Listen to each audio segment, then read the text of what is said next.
of Delphi Bracketology Game Day. Episode 6 was supposed to come out last Friday. We had technical difficulties. I'd like to apologize for that. I'm sitting with our panel today, and we look forward to bringing you this week's version of Game Day. We'd like to thank our sponsor, Hoosier Huddle, as always, for sponsoring our show. We'd like to thank all of our viewers for watching. We're going to start out today with a little bit of a serious comment and then get back into our fun segments. College football has been hit with some coaching changes, player suspensions, and that's the ugly side of college football, and we're going to address it. We hope that the programs that got rid of their coaches did so with a clear mind. We hope that USC, Southern California, and Coach Sakarjian gets over his issues that caused his removal, and we hope the young man down at Florida has learned a lesson about drugs and using drugs for enhancement of performance enhancing drugs. We feel for him and the program. That happens, but we are going to focus on traditions, and we are going to focus on the matchups of college, which makes college football excellent. Today joining me is Kane Meyer, the coolest guy in Delphi, and that's coolest with a K. And then we have Jacob Klauser. His name does not have a K in it, but it should. And then we have Dave Gilbert, who's just an okay guy. This is our panel today, and we're going to start out real quick with the lightning round. First game is Rutgers at IU. Must win for IU if they want to get to a bowl. Must win, I think, for Coach Wilson as he's finishing his 5th year. I have IU winning at home. IU's got to overcome some injuries, and they got to contain Rutgers playmaker and wide receiver Leonte Caro, but I got the Hoosiers also winning this one. I got the Hoosiers winning all the way. There's no reason they shouldn't win this game. I think this is kind of a must-win situation for IU if they want to get to those 6 wins and bowl eligibility. I think they get the job done down in Bloomington. Our other in-state game in the lightning round is Purdue at Wisconsin. Purdue's been struggling. I know there are a lot of people around here would like to see them get a big win, but in Wisconsin that's going to be very, very tough to do, even though this isn't a typical Wisconsin team. I see Wisconsin winning this game. No consistency on the Purdue defensive side of the ball. Badgers are going to win. As they both said, the defense looking a little rough for Purdue, so I got to go with Wisconsin on this one. Purdue is a complete mess in all 3 phases of the game. Wisconsin's just going to run all over them.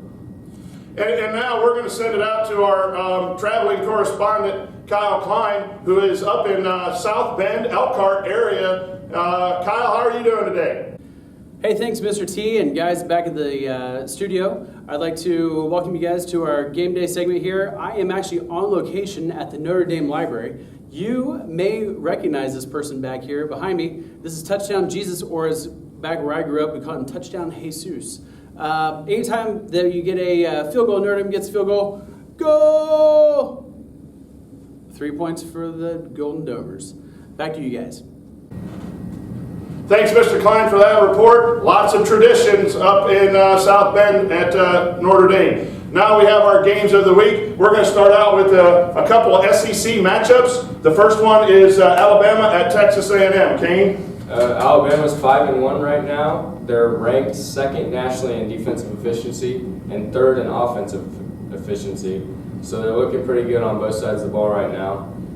Texas A&M, I don't know. They're going to have to play very well, and their quarterback, Kyle Allen, he's going to have to take care of the ball to get the win against Alabama, but I'm going with Roll Tide. Jake? I got LSU and Florida this week. Oh. Your Alabama, Texas A&M pick. I'm going to have to go with Alabama on this one. This is the game that has huge playoff ramifications. A loss would probably knock the Tide out of the playoff situation, and a win for the Aggies would really boost their resume. Alabama looked impressive on the road 2 weeks ago at Georgia. I think they continue being road warriors to get a big win at Kyle Field. Great place. We talked about tradition and what's great about college football in this tough week. Texas A&M and their 12th man and their cheers. They haven't played a real tough schedule.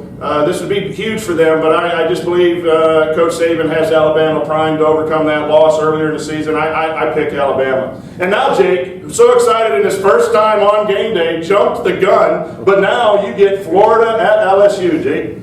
All right, so LSU's running back Leonard Fournette, he's been running for yards on top of yards. He's reached over 1,000 yards in his first 5 games this year.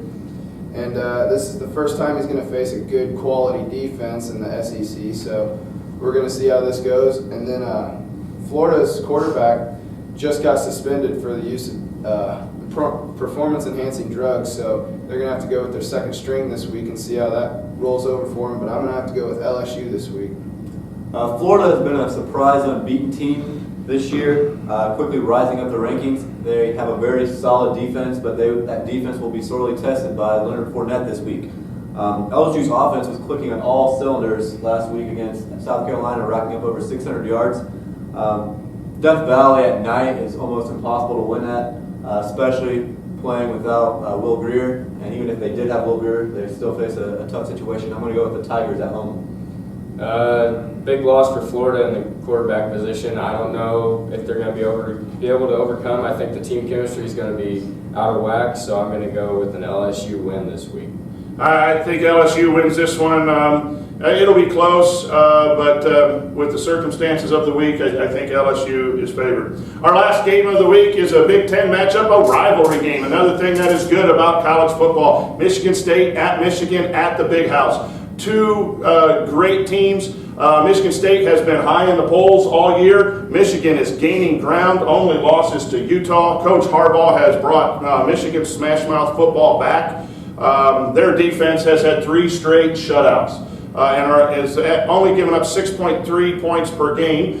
Michigan State also known for their defense. However, they've given up 21 points and 24 to Purdue and Rutgers, 2 teams who have had tough years. Those are the results in the last 2 games.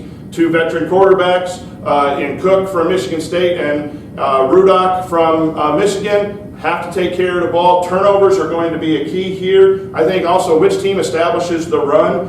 They've had some success. And then a big play maybe in the passing game. Michigan State is has been a Final Four type of team, but that's coming into question a little bit. And I think at the Big House, first rivalry game for Coach Harbaugh, I'm going with Michigan in a very, very close battle in Ann Arbor.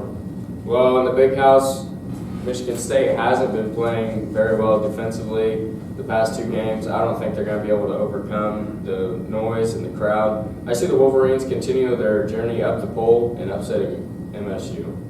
I got to agree with them. I'm thinking Michigan this week because I wasn't very impressed by Michigan State when they played against Purdue, and I'm just going to have to go Wolverines the whole way. Michigan State is undefeated but has not looked very impressive the last 2 weeks against Purdue and Rutgers. I think the Wolverines get a big win at home under Jim Harbaugh. And those are our games of the week. We now send it back to our correspondent, Kyle Klein, who has a special guest up in the South Bend Elkhart area, Delphi's own head of the English department, Amy Tonsoni, who was quite the athlete, or at least rumored to be quite the athlete in her younger days, and Kyle went investigating. Kyle, what do you have? Hi, thanks guys. I'm here with Elkhart Memorial's most esteemed graduate. We will not talk about the class, what year that was, but this is Mrs. Amy Tonsoni. How are you doing today? Hi there, Mr. Klein. I'm so happy to be a part of this of Delphi Bracketology. I've been a longtime fan, kind of followed it since its infancy, and I'm just pleased to be a part of the program today. Oh, perfect, perfect. I noticed you're wearing a nice sweater today. Can you tell us a little bit about that sweater? Sure, I'd be glad to. Kind of broke this out of storage just for you guys today. Going back to my glory days, and my sports involvement in high school was probably some of my fondest memories, to be honest. All the involvement in extracurricular activities. So I would encourage all of our students and any student out there watching to get involved in your school. And when I think back on my high school memories, that's what I remember the best. Okay, well, you're talking about sports. So what sports did you play? I played volleyball and basketball. I also heard there was a third sport that you played. Were you also a tennis player? Oh gosh, I'm so glad that somebody filled you in on that. I give tennis a try. It didn't go so well. I wouldn't even let my parents come watch me. Well, I understand. The tennis courts at my high school were best used for rollerblading hockey, and that's how it became so tough. So a lot of checks up against the fence. But okay, well, aside from sports, what else were you involved in high school? I was, believe it or not, in the high school orchestra. I played the Ooh. cello Ooh. and involved in National Honor Society, Student Council, Pep Club. Got Awesome. pretty involved. Yeah, so you're well-rounded. That's pretty awesome. Like Mrs. Tonsoni said, I'd highly recommend that you guys also participate in as many items here around our sports and clubs and activities you can do around here at Delphi High School. Let's talk about the game this weekend. We got Notre Dame versus USC. It looks like you could be a USC fan. I tell you what, I'm rooting for USC this weekend, and here's why. Growing up in Elkhart as I did, and on top of that, my father played football for Purdue, and so we were pretty much raised to root against the Irish. So for no better reason than that, just never been a fan of the Irish. I have to agree with you. There's the Irish. They always get the really good recruiting classes, and I kind of like USC, Southern California. I've been out there once. It's a glorious place. It's a little bit nicer in South Bend, so if you ever get a chance to go visit. Any thoughts on the game? Do you think, aside from rooting for USC, do you have a prediction on a score, maybe? Oh gosh, I will go ahead. I don't know, it might be out on a limb. I haven't been following very closely, but I'm going to stick with USC by 7. Ooh, very strong prediction. I was going to go with a score of 10-2. Hopefully the USC wins, and we'll give Notre Dame that one safety that they've been looking for all year. Back to you guys at the table. We'd like to thank Mrs. Amy Tonsoni for being a special guest this week, and you guys have a great Saturday. Well, that's quite the story. I kind of think that young lady is kind of cute, but I'm biased. Thanks, Amy, and thanks, Kyle, for what a wonderful interview. That brings us to our marquee game, the Southern California Trojans versus the Fighting Irish of Notre Dame. Gilby, what do we have on this game? Well, USC is a team in turmoil this week. Not only have they lost 2 of their last 3 games, but the big news out of Los Angeles this week was the firing of head coach Steve Sarkisian for alcohol problems and his struggles with alcohol. Brian Kelly has done a great job this year with the Irish, overcoming a lot of injuries. Deshaun Kaiser has stepped in as quarterback, and CJ Proziz had 3 touchdowns to lead the rushing attack of the Irish last week. The big question is, how is the team going to respond for USC? Sometimes in these situations, the team rallies around each other and comes out and plays a great game. Or are they going to continue to be in turmoil? I just think that they're still going to be in turmoil, and I think the Irish are just going to be too tough in South Bend this week.